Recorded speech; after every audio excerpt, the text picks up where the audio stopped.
What's up? This is Charles with Rocky Mountain ATV MC. Today I'm going to show you how to inspect and replace the belt on your Polaris General.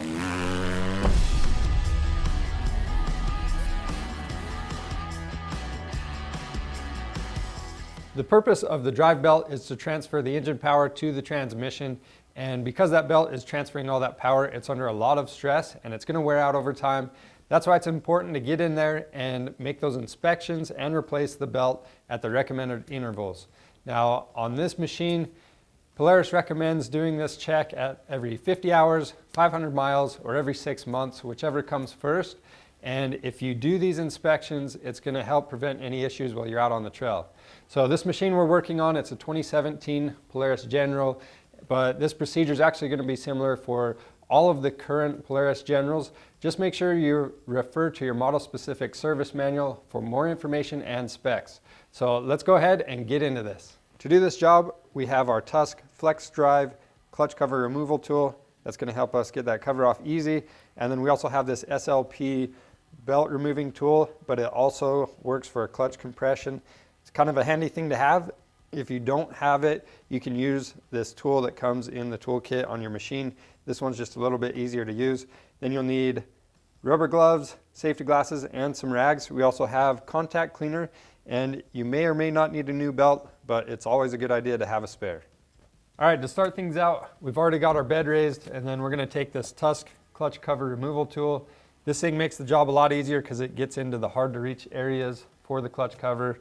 And we're going to go ahead and remove the 8 bolts on this cover as well as this clamp on the intake duct. So I'll start by removing both hose clamps on this tube, and then we'll remove it.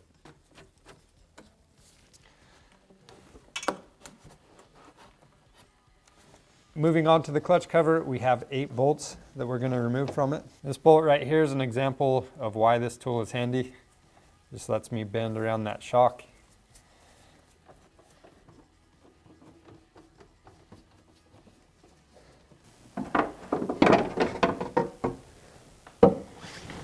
All right, this is where our tool comes into play. We need to spread the sheaves on this driven clutch, and that's going to help us take the belt off. So again, you have a couple options, the one that comes in your kit or this SLP option. Why this one is better? This one that comes in the kit, it's a little bit more tricky to find places to grab and have it stay. So this one grabs on there and just makes it easy to spread those sheaves apart. Then we'll walk the belt off.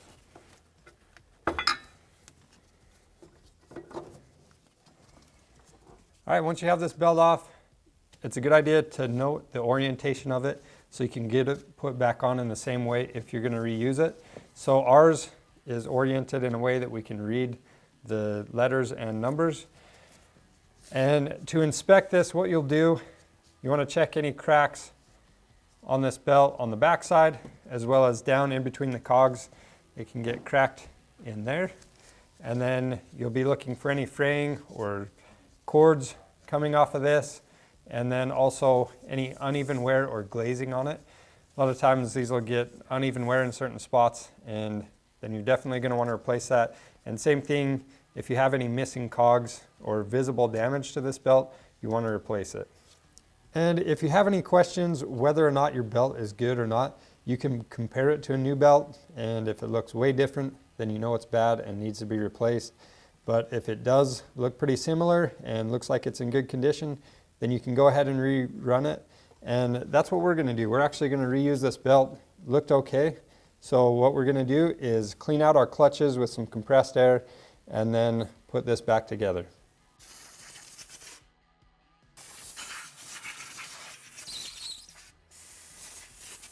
Now another thing I want to point out is that if you had a belt that came apart in here, you want to make sure that you get all the chunks and pieces out of here.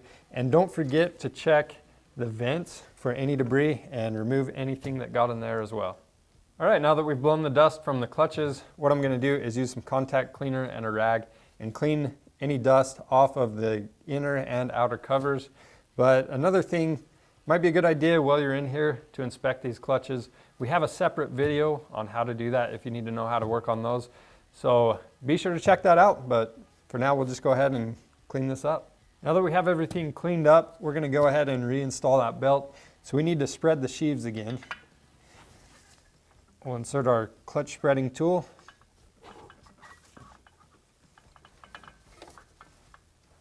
And again, making sure that we have the same orientation on the belt as we took it off. We'll put it into place. We'll start on the drive clutch, and then we'll work this onto the driven clutch. We'll remove that separating tool.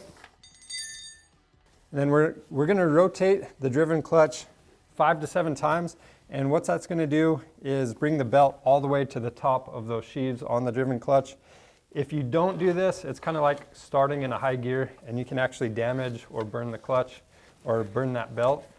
So we definitely want to make sure we do this. So you can see that belt rose, it's on top, and we should be good to go. And before we put that cover on, I do want to point out that there is a break-in procedure for a new belt if that's what you end up having to do. So on that break-in procedure, it's 50 miles, and basically you're just going to take it easy on that belt. You don't carry heavy loads, you vary the RPM, and avoid aggressive acceleration. If you need more information on belt break-in, refer to your model-specific service manual. So we're going to go ahead and reinstall that cover.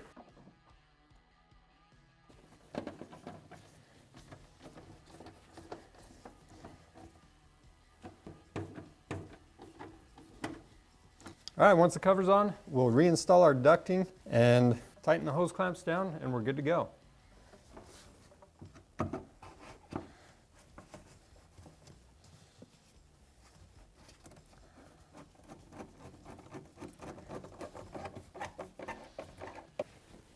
All right, and that's it for inspecting and replacing the belt on your Polaris General. It's really simple to do, and if you need the belt or any of the tools we use today, they're available on our website. We offer free shipping on orders over $75. So be sure to check that out, and don't forget to subscribe to our YouTube channel because we have a lot of other helpful videos on there, including the clutch inspection videos. Thanks for watching.